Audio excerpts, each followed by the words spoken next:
Assalamualaikum warahmatullahi wabarakatuh. Salam sejahtera bagi kita semuanya. Perkenalkan, nama saya Evi Kurniasari. Saya berasal dari SDN Kalirungkut 4 580 Surabaya. Saya calon guru penggerak angkatan 6 dari Kota Surabaya. Bapak Ibu, di sini saya akan menyampaikan materi tentang koneksi antar materi, kesimpulan dan refleksi pada modul 1.1. Bapak Ibu semuanya, ada 3 pertanyaan pematik dalam pembuatan kesimpulan dan refleksi terhadap pemikiran-pemikiran Ki Hajar Dewantoro. Yang pertama adalah, apa yang Anda percaya tentang murid dan pembelajaran di kelas sebelum Anda mempelajari modul 1.1? Kemudian, pertanyaan kedua, apa yang berubah dari pemikiran atau perilaku Anda setelah mempelajari modul ini atau modul 1.1? Pertanyaan selanjutnya, apa yang dapat segera Anda terapkan lebih baik agar kelas Anda mencerminkan pemikiran Ki Hajar Dewantoro?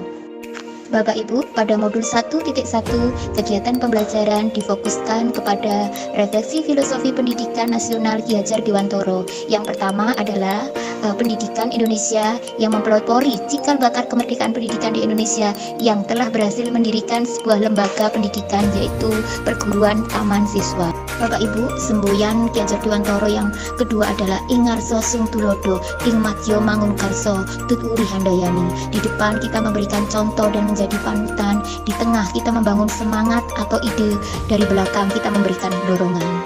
Seorang guru harus bisa memberikan contoh atau teladan yang baik kepada peserta didik, sesama guru dan seluruh warga sekolah dan masyarakat pada umumnya.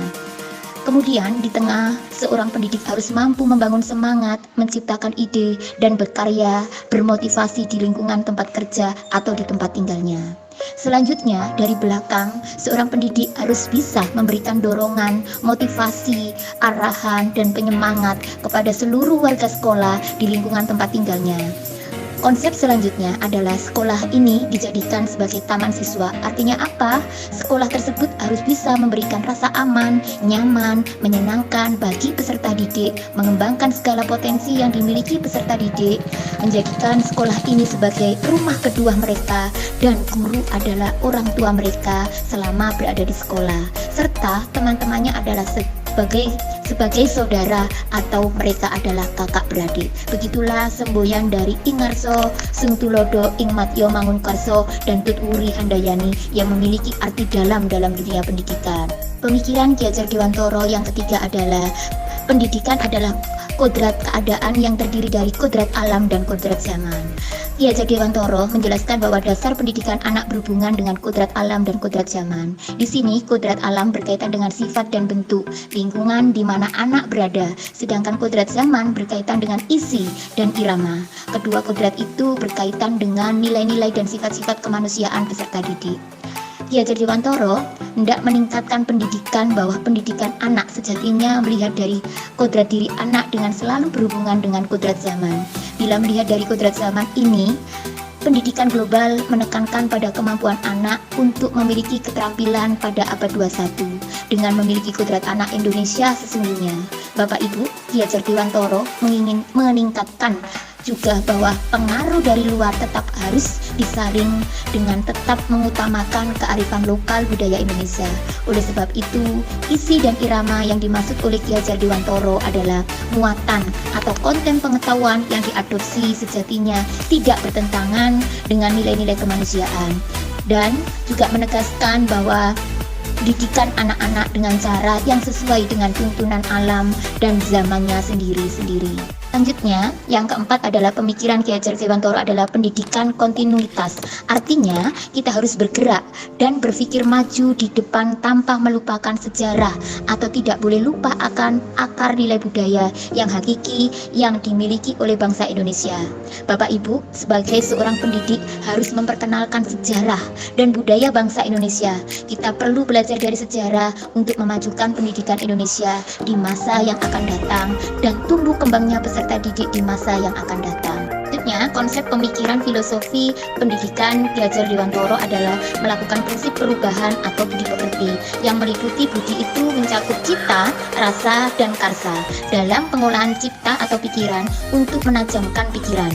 Diharapkan kepada peserta didik untuk memfungsikan akal dan pikirannya, memiliki mimpi, harapan, dan cita-cita, berpikir untuk selalu berbuat yang terbaik dan memberikan manfaat kepada orang lain dalam mengolah rasa atau perasaan untuk menghaluskan rasa. Selanjutnya, seorang pendidik harus mampu menumbuhkan sikap empati, simpati, atau peduli kepada peserta didik dan mengamalkan dalam kehidupan sehari-hari. Dalam pengolahan karsa atau kemauan untuk memperkuat semangat atau kemauan. Diharapkan juga kepada peserta didik untuk selalu memiliki semangat juang dalam belajar, berkarya, berkreasi, dan bermotivasi untuk mencapai cita-citanya untuk kehidupan di masa yang akan datang. Selanjutnya, filosofi pendidikan Ki Hajar Dewantara adalah pendidikan pekerti atau tenaga dengan olahraga atau olah tenaga untuk memperkuat jasmani, sehingga peserta didik dalam mengikuti pelajaran sudah siap lahir dan batin, baik jasmaninya maupun rohaninya. Pikiran filosofi tentang Ki Hajar Dewantara selanjutnya adalah yang ketujuh adalah pendidikan dalam proses menuntun anak, diberi kebebasan namun pendidik sebagai pamong dalam memberikan tuntunan dan arahan agar anak tidak kehilangan arah dan membahayakan dirinya. Seorang pamong dapat memberikan tuntunan agar anak dapat menemukan kemerdekaan dalam belajar.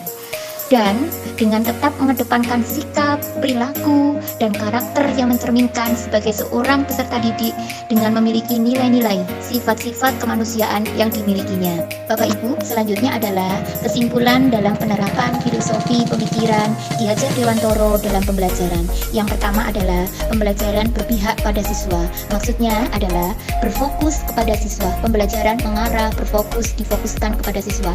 Guru hanya sebagai fasilitator, penggerak dalam pembelajaran. Yang kedua adalah memberikan peserta didik kebebasan dalam pembelajaran ataupun dalam menyelesaikan tugas sesuai dengan minat, bakat, dan kreativitas masing-masing siswa. Guru tidak terlalu menuntut anak dalam bidang akademik atau bidang kognitif. Dalam penyelesaian tugas, setiap peserta didik bisa menggunakan cara-cara tertentu sesuai dengan bakat, minatnya, maupun kreativitasnya masing-masing. Yang ketiga adalah membuat suasana belajar yang nyaman dan menyenangkan, di mana di sini guru dituntut untuk memberikan nyaman dan menyenangkan dalam pembelajaran, seperti memberikan metode, strategi, media pembelajaran yang bisa membangkitkan minat, bakat, dan kreativitas masing-masing siswa dalam pembelajaran. Yang keempat adalah pendidikan budi pekerti lebih diutamakan. Di sini difokuskan adalah tingkah laku, perilaku anak-anak dalam berbuat, ucapan, maupun tindakan di sekolah itu diarahkan menjadi lebih baik, menjadi lebih sopan sesuai dengan budaya-budaya bangsa Indonesia. Karena pada dasarnya sekarang ini adalah sudah mendunia, mengglobal, sehingga pengaruh-pengaruh dari luar harus kita tepiskan. Kita sebagai guru harus memberikan penguatan budi pekerti yang baik sesuai dengan budaya kita, yaitu budaya yang luhur, budaya bangsa Indonesia. Kelima adalah memberikan kesempatan peserta didik dengan menjadi fasilitator yang baik di dalam pembelajaran, di sekolah, di dalam tingkah laku peserta didik. Kemudian memberikan stimulus agar aktif dan berpikir kritis dalam pembelajaran yang kita lakukan di dalam kelas maupun di luar kelas. Keenam adalah menyeimbangkan pembelajaran pada aspek kognitif, afektif, dan psikomotor. Ketiga aspek ini adalah aspek utama dalam penilaian. Kognitif adalah aspek pengetahuan, afektif adalah aspek sikap anak-anak dalam pembelajaran, dan terakhir adalah psikomotor adalah perilaku anak-anak setelah mendapatkan pengalaman belajar. Bapak Ibu, kondisi dan tantangan saya dalam pembelajaran banyak sekali. Terutama yang pertama adalah saya masih mendominasi dalam pembelajaran sehingga pembelajaran tidak berpihak kepada anak. Di sini anak hanya bersifat menerima pembelajaran yang saya lakukan tanpa tidak adanya timbal balik yang terjadi di dalam pembelajaran yang saya lakukan. Yang kedua adalah saya masih menggunakan pengukuran nilai atau hasil akhir pembelajaran sebagai keberhasilan siswa. Di sini, saya masih menggunakan nilai sebagai pengukur keberhasilan siswa. Padahal sebenarnya, keberhasilan siswa tidak ditentukan dari nilai, tetapi ditentukan dari beberapa aspek, perilaku, sikap, pengetahuan, karakter siswa, dan masih banyak lagi. Sehingga saya itu merasa masih menutup mata dengan aspek-aspek seperti itu. Sehingga inilah yang menjadi pembenahan dalam pembelajaran selanjutnya yang akan saya laksanakan. Yang ketiga adalah nilai AKM masih menjadi target saya dalam mengajar. Saya merasa nilai peserta didik saya apabila di bawah KKM, saya merasa gagal, saya merasa ada yang kurang. Padahal penilaian peserta didik tidak dinilai dari aspek pengetahuan saja, tetapi bisa dicari atau dapat dilihat dari aspek-aspek yang lain seperti aspek kognitif, psikomotor maupun afektif. Yang keempat adalah saya lebih banyak mengukur aspek kognitif. Padahal pembelajaran tidak hanya dinilai dari aspek kognitif atau pengetahuan, tetapi ada juga aspek afektif, penilaian sikap, dan psikomotor, penilaian keterampilan. Kelima adalah saya kurang memahami karakteristik peserta didik saya. Saya melakukan pembelajaran secara global atau menyeluruh saja, kurang pendekatan satu persatu peserta didik saya, sehingga saya juga kurang memahami karakteristik setiap peserta didik saya. Yang keenam adalah orang tua murid yang selalu menuntut nilai sebagai keberhasilan siswa dalam belajar. Hal inilah yang menjadi tantangan bagi saya, memberikan pengetahuan, informasi kepada wali murid atau orang tua murid peserta didik saya bahwa penilaian tidak hanya berfokus kepada nilai pengetahuan, tapi bisa juga nilai psikomotor maupun afektif. Bapak Ibu semuanya, refleksi setelah saya mempelajari filosofi pemikiran KHD. Yang pertama adalah saya belajar merubah pembelajaran yang berpihak kepada siswa dengan cara suasana ruangan yang berbeda. Artinya apa? Saya merubah posisi tempat duduk peserta didik saya berubah-ubah seperti melingkar, berkelompok, dan lain-lain. Kemudian saya juga memperbanyak interaksi, artinya perhatian penuh kepada semua peserta didik saya. Kemudian juga Bapak Ibu, saya memberikan perhatian kepada semua siswa dengan cara mengamati, memperhatikan, memahami semua siswa dengan sama rata. Selanjutnya Bapak Ibu memahami latar belakang murid saya dari kondisi yang berbeda-beda setiap murid seperti latar belakang keluarga, lingkungan, dan lain-lain. Bapak Ibu, saya juga memberikan support, motivasi penuh kepada peserta didik saya semuanya.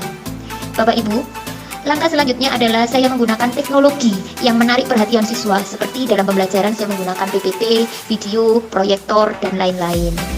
Langkah-langkah ini Bapak Ibu selalu saya gunakan seperti dalam cara menggunakan media pembelajaran dan praktek. Artinya apa? Saya menggunakan media pembelajaran yang dapat menarik perhatian siswa terhadap pembelajaran. Kemudian saya juga dalam setiap pembelajaran saya usahakan untuk menampilkan praktek.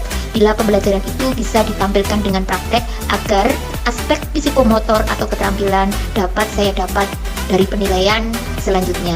Begitu Bapak Ibu untuk mengubah perilaku mengajar saya yang berpihak kepada siswa atau peserta didik. Kemudian refleksi yang kedua adalah memberikan kebebasan dalam belajar peserta didik. Artinya merdeka belajar sesuai dengan bakat dan minat masing-masing siswa, yaitu dengan cara memberikan kebebasan dalam belajar, kemudian menemukan sebuah pemecahan masalah atau permasalahan dengan pemikiran masing-masing siswa secara berbeda-beda. Saya bebaskan karena setiap masing-masing siswa memiliki pemikiran tentang suatu permasalahan yang berbeda-beda pula. Yang ketiga adalah memberikan strategi media pembelajaran yang menyenangkan untuk mendukung pembelajaran yang berfokus pada siswa.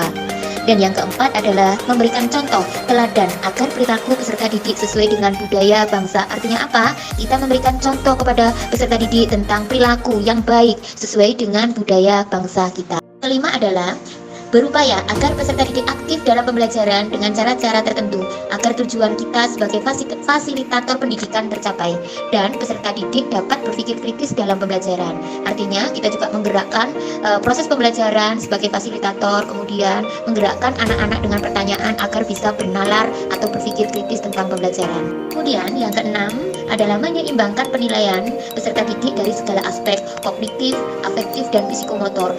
Menyeimbangkan dari penilaian afektif, pengetahuan, afektif, sikap, dan psikomotor keterampilan anak secara seimbang di setiap pembelajaran.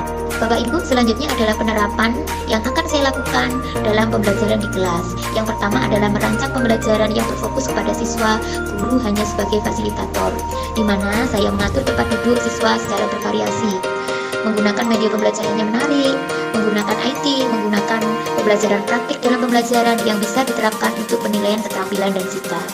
Yang kedua adalah merancang pembelajaran yang aktif dan menyenangkan. Aktif di sini adalah peserta didik mendapatkan kesempatan lebih banyak melakukan aktivitas belajar, bertanya, berdiskusi, melakukan kegiatan praktik, dan lain-lain. Yang ketiga adalah mengintegrasikan profil pelajar Pancasila dalam pembelajaran.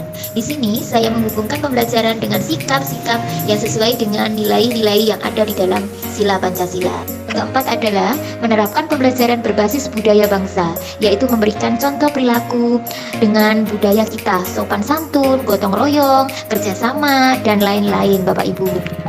Yang kelima adalah melakukan pembelajaran sesuai dengan kodrat alam dan kodrat zaman. Kodrat alam adalah sesuai dengan lingkungan tempat tinggal kita atau lingkungan tempat tinggal peserta didik. Yang kedua adalah kodrat zaman, yaitu kita sesuaikan dengan kondisi atau situasi saat ini. Yang keenam adalah penilaian seimbang antara aspek kognitif, afektif, dan psikomotor. Ketiga aspek ini menyeluruh dari penilaian setiap pembelajaran. Yang ketujuh adalah penerapan sistem AMONG. Dalam hal ini, kita sebagai pendidik tidak banyak menuntut kepada siswa. Artinya, merdeka belajar, siswa mampu berintegrasi pembelajaran, bebas menyelesaikan suatu masalah dalam pembelajaran dengan cara-caranya tertentu. Bapak Ibu, dari rangkaian kegiatan di atas dapat ditarik kesimpulan secara keseluruhan adalah sebagai guru penggerak harus bisa menggerakkan murid kita menjadi pelajar Pancasila yang berbudidaya, memfokuskan pembelajaran yang berpihak kepada anak dalam belajar, kemudian menjadi motivator dan menuntut peserta didik dalam bentuk kegiatan di sekolah, mengubah penilaian sesuai dengan kriteria anak, minat, bakat, pengetahuan, dan kemampuan anak. Kemudian, menciptakan suasana pembelajaran yang menyenangkan, aktif dan kritis, dan menciptakan suasana belajar dengan merdeka belajar.